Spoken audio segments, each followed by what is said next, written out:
अस्सलाम वालेकुम गाइस। आज हम पढ़ेंगे सूरह बकरा, आगे का अपना लेसन। सूरह बकरा आयत नंबर 34। आइए जानते हैं अल्लाह ताला क्या फरमाते हैं इस आयत में। रब्बी इश्रह ली सदरी वयस्सिर ली अमरी वहलुल उक़दतम मिन लिसानी यफ़क़हू क़ौली। औज़ु बिल्लाहि मिनश शैतानिर रजीम। बिस्मिल्लाहिर रहमानिर रहीम। व इज़ क़ुलना लिल मलाइकति इसजुदू लिआदम फसजदू इल्ला इब्लीस अबा वस्तकबर व काना मिनल काफ़िरीन। तर्जुमा। और उस वक्त का तज़किरा सुनो जब हमने फरिश्तों से कहा कि आदम को सजदा करो, चुनांचे सबने सजदा किया सिवाय इब्लीस के कि उसने इनकार किया और मतकबराना रवैया अख्तियार किया और काफिरों में शामिल हो गया। अल्लाह ताला ने जब आदम अलैहिस्सलाम को पुतला बनाया और जब सबको सजदा करने को कहा, सारे फरिश्ते सजदे में चले गए सिवाय इब्लीस के। इब्लीस जो शैतान था उसने सजदा करने से इनकार किया।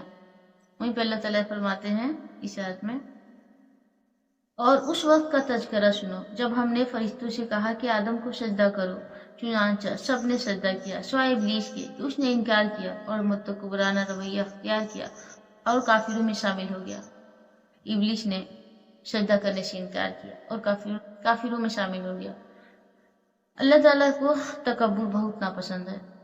तकब्बुर, घमंड, ये चीज ऐसी है जो हर किसी को नापसंद है, अल्लाह को भी नापसंद है।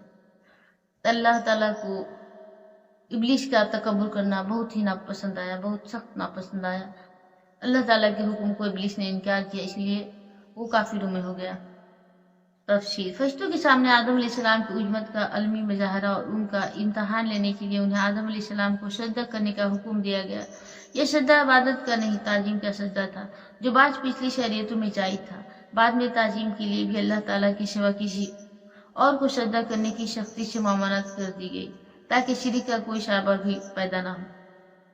इसका मतलब है कि पहले सजदा की जाती थी ताजीम के लिए, लेकिन बाद में अल्लाह ताला ने इस चीज को मना फरमा दिया। अगरचे बराह रास्त सजदे का हुक्म फरिश्तों को दिया गया था, मगर उसमें तमाम जानदार मखलूकात भी शामिल थे।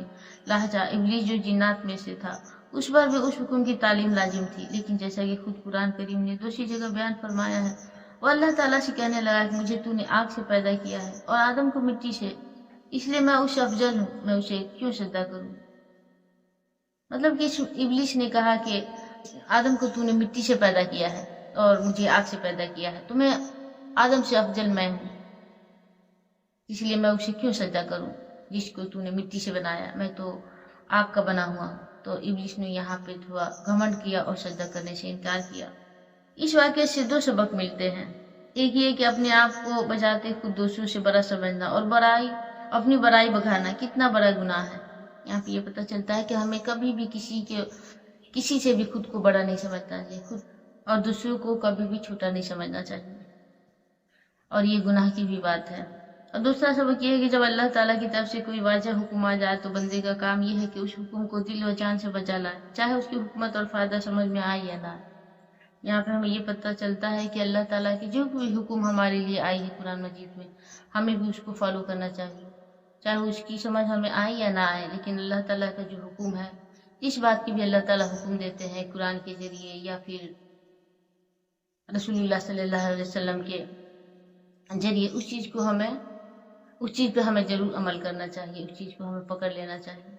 नेक्स्ट आयत में अल्लाह ताला फरमाते हैं सूरह बकरा आयत नंबर 35 में, वकुलना या आदम उस्कुन अंता व ज़ौजुकल जन्नता व कुला मिन्हा रगदन हैसु शि'तुमा वला तक़रबा हाज़िहि शजरता फतकूना मिनज़ ज़ालिमीन। तर्जुमा। और हमने कहा आदम, तुम और तुम्हारी बीवी जन्नत में रहो और उसमें से जहां जी चाहो जी भर के खाओ, मगर उस दरख्त के पास भी मत जाना वरना तुम जालिमों में शुमार होगे। अल्लाह ताला ने हजरत आदम अलैहिस्सलाम और उनकी बीवी हजरत हव्वा को फरमा दिया कि जन्नत में से चाहो, जिस जगह से चाहो जो चीजें खाओ, लेकिन उस दरख्त के पास भी ना जाना, मतलब कि उस दरख्त के पास मत जाना, उस दरख्त के फल जो है वो नहीं खाना है वरना तुम जालिमों में हो जाओगे। यहाँ पे अल्लाह ताला हजरत आदम अलैहिस्सलाम को और बीबी हव्वा को मना करते हैं। उसके बाद शैतान किस तरह हजरत आदम अलैहिस्सलाम को और बीबी हव्वा को वर्गलाता है, उन्हें बहकाता है। आगे पढ़ते हैं तफसीर, ये कौन सा दरख्त था? कुरान करीम ने उसकी वजाहत नहीं फरमाई, ना उसकी जानने की जरूरत है। इतना जान लेना काफी कि जन्नत के दरख्तों में एक दरख्त ऐसा था जिसका फल खाने से उन्हें रोक दिया गया था। बाज रिवायत में है कि ये गंदम का दरख्त था, बाज में अंगूर का जिक्र है, मगर कोई रवायत ऐसी नहीं जिस पर पूरा भरोसा किया जा सके। बाज रिवायतों में आता है कि वह गंदम का दरख्त था, अब्बास में आता है कि वह अंगूर का दरख्त था, लेकिन कोई ऐसी रवायत नहीं आती वो किस चीज का दरख्त था। अल्लाह आलम, अल्लाह पाक ही जानते हैं बेहतर वो किस चीज का दरख्त था।